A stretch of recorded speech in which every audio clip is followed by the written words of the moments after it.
Sáo rồi. Nó đệ. Mới này mai này.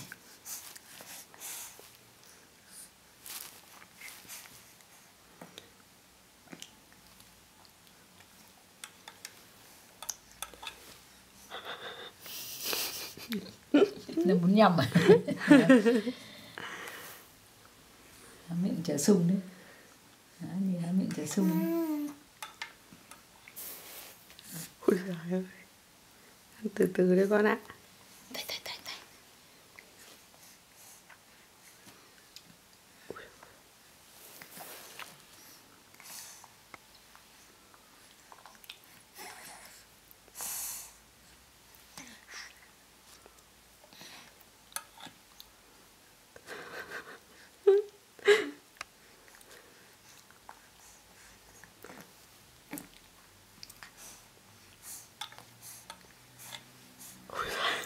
Cái miệng mở ra.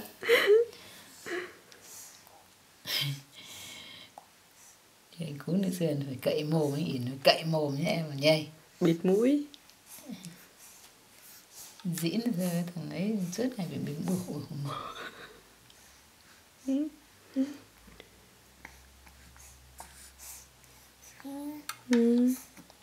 Này được thức ăn sáng nhé, 7 giờ nhé. Em nhé. Cho vào rồi thấy. Còn chờ thìa.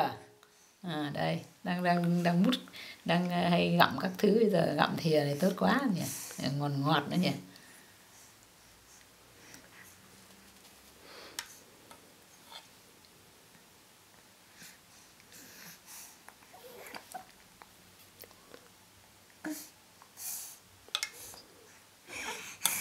Ôi dồi ôi, cái mình chim ấy.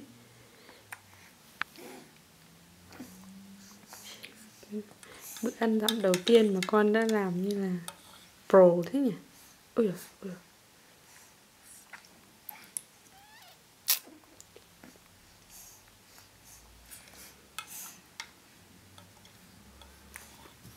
Ôi dồi, miệng sẵn này.